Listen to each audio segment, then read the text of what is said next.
There is no doubt that the NFL can certainly be a family affair. Take Travis and Jason Kelce, for example, who just played each other in this past Super Bowl. Heck, even twin brothers have played together.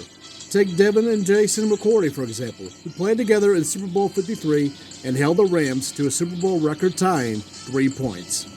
There's also the Barber twins, Tiki, and recently inducted Hall of Famer Rondé. And of course, most know about the Manning brothers, Eli and Peyton, who each tallied up 2 Super Bowl wins. But what if I told you there was another set of brothers who also got 2 Super Bowl wins, but their NFL arrival came through a different sport?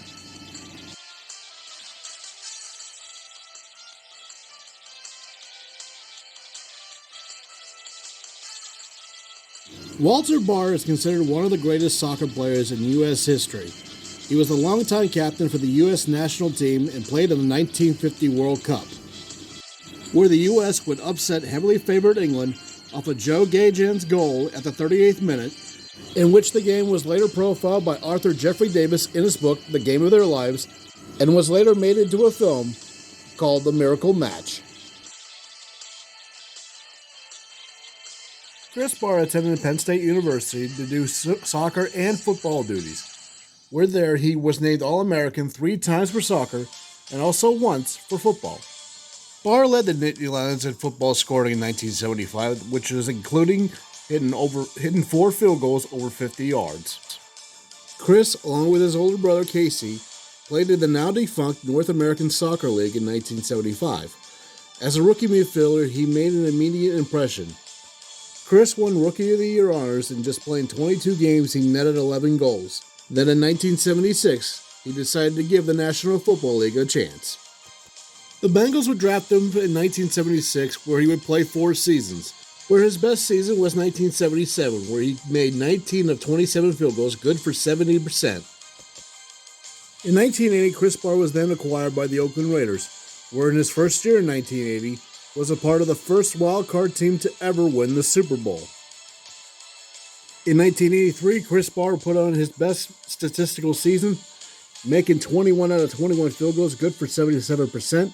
And with that terrific season, the Raiders would win their 3rd Super Bowl in 8 seasons, with a 38-9 demolition of the Washington Redskins in Super Bowl 18. Chris would continue playing with the Raiders all the way through 1988, and after 1 year with San Diego in 1989, he would retire from there. To go along with his 2 Super Bowls, he made 241 field goals out of 381, good for 63%, and scoring a grand total of 1,213 points. Like older brother Chris, Matt Bahr here went to Penn State University to play soccer, and he was a consensus All-American in 1978. After Penn State, he would go to the North American Soccer League, but he only played 1 year, and in 1979 decided to give the NFL a try.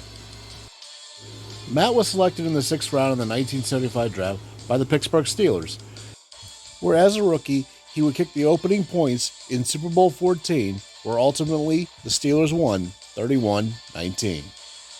In 1981, the 49ers would sign Matt Bahr due to Ray Worthington's injury, but Matt Bahr only lasted 4 weeks.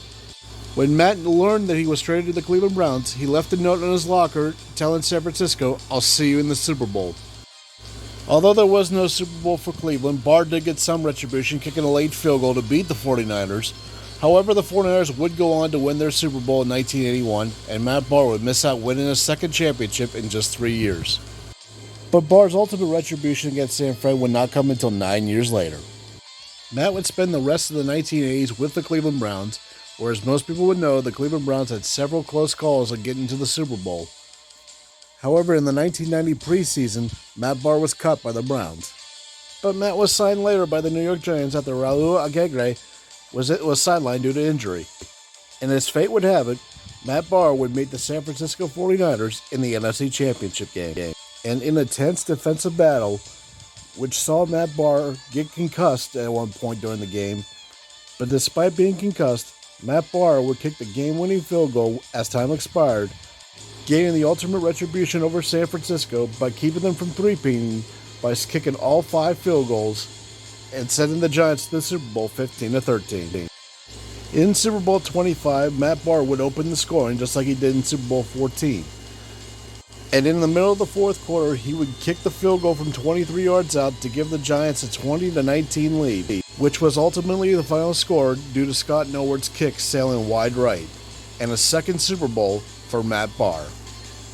After a couple more seasons with the Giants and a brief stint in Philadelphia, Matt Bahr would finish his career in New England, playing the 94-95 season. However, in the 1996 preseason, Matt Bahr was cut in favor of rookie kicker Adam Vinatieri. And from there, Matt Bahr decided to hang up the cleats for good, making 300 of his 415 field goals good for 72%, and scoring a grand total of 1,422 points out of 17 seasons.